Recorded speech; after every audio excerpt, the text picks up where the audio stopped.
नमस्कार. निसर्गयोग पद्धतीच्या आरोग्य सेवा यूट्यूब चॅनलवर तुम्हा सर्वांचं पुन्हा एकदा स्वागत. यापूर्वी आपण इंस्टाग्रामवर टाचेचं हाड वाढणे, टाचदुखी किंवा एकूण घोट्याचा प्रॉब्लेम या विषयावर व्हिडिओज टाकले होते. तर ह्या व्हिडिओंचा प्रत्यक्ष लाभ अनेक जणांनी घेतला. तो प्रयोग अनेक जणांनी करून बघितला व आपल्या दुखणाऱ्या टाचेपासून त्यांनी कायमची मुक्तीसुद्धा मिळवली. तरी देखील आता हे टाचदुखीचे जे कारणं आहेत ही वेगवेगळी असतात. व्यक्तिपरत्वे कारणं बदलतात. काही जणांचे टाचदुखी ही वजनामुळे असू शकते, काही जणांचे टाचदुखी ही वात वाढल्यामुळे असू शकते, तर काही जणांचे टाचदुखी ही त्यांच्या कामाच्या स्वरूपावर अवलंबून राहते. जसं की सतत उभारून काम करणे, सेल्समनशिप, कंडक्टर्स सारखे की सतत उभा राहायला लागणे हे सुद्धा टाचदुखी असण्याचं एक प्रमुख कारण आहे. तर व्यक्ती तितक्या त्याच्यावरचे इलाजही वेगवेगळे ठरतात. म्हणून आम्ही 2-3 व्हिडिओ टाकले होते. पण अनेक जणांची अशी एक मागणी होती की सर्वसमावेशक अशी माहिती मिळणारा एखादा व्हिडिओ की आम्हाला तुम्ही उपलब्ध करून द्या. तर हे जे टाचदुखीचा जो प्रकार आहे याच्यापासून निश्चित सुटका होते म्हणजे होते. वाढलेले हाड असते ते हाड वाढल्यासारखं दिसते, मात्र प्रत्यक्षात तशी परिस्थिती नसते की हाड तसं कोणत्याही कारणानं वाढत नाही. मात्र हे जे वाढलेलं हाड जे दिसून येतं ते मात्र कमी करण्यासाठी आयुर्वेदामध्ये किंवा घरगुती इलाजांनी अतिशय उत्तम इलाज सांगितलेले आहेत.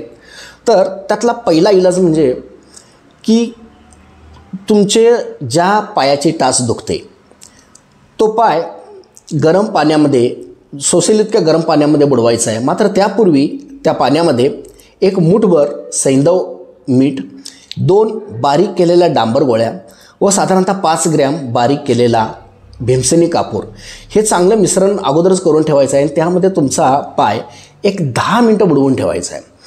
जर 1 तास दुखत असेल तर 1 तास बुडवा, दोन्ही पाय दुखत असतील तर दोन्ही पाय बुडवा. आणि हे पाणी फेकूनच द्यायला पाहिजे असं काही नाही आहे. हे पाणी तुम्ही 2 ते 4 दिवस वापरू शकता.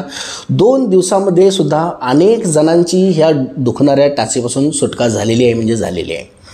तर मात्र जर टाचदुखीबरोबरच तर पायाच्या पोटऱ्याही दुखत असतील, मांड्या दुखत असतील किंवा कमरेपर्यंत ही जर कळ असेल तर मात्र ही जी टाचदुखी आहे ही सायटिकेमुळे दुखते.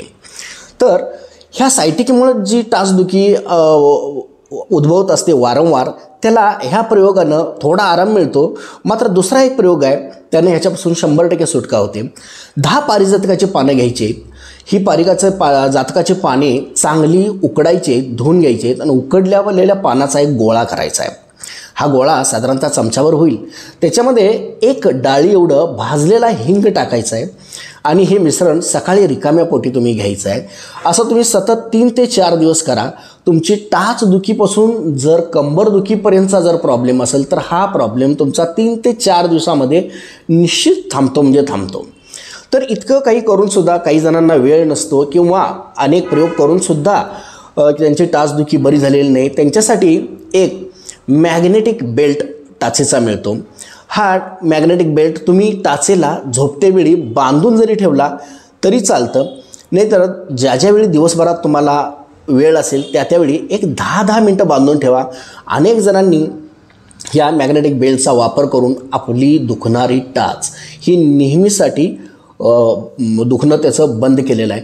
ह्या तिन्हीचा एकत्रित वापर करून तुम्ही तुमचं टाचेचं दुखणं, मग ते कोणत्याही कारणानं असू दे, वाढलेलं वजनमुळे असू दे, सायटिकेमुळे असू दे किंवा तुम्हाला दिवसभर कामाचा ताण असू दे, एकाच जागी उभं राहायचं, कारणं कोणकोणतीही असतील, ह्या तिन्ही प्रयोगाच्या प्रयत्नाने तुमची टाचदुखी थांबते म्हणजे थांबते. तर यापूर्वी तुम्ही इंस्टावर आणि हे प्रयोग करून बघितलेच होते. यूट्यूबवर जाऊन पण तुम्ही सबस्क्राईब करा. प्रत्येक आजारावर एक डिटेल व्हिडिओ यापूर्वी आम्ही यूट्यूबवर पण टाकले होते, इथून पुढेही टाकणार आहे. आणि ही माहिती इतर सर्वांच्यापर्यंत शेअर करा, लाईक करा, सबस्क्राईब करा. धन्यवाद.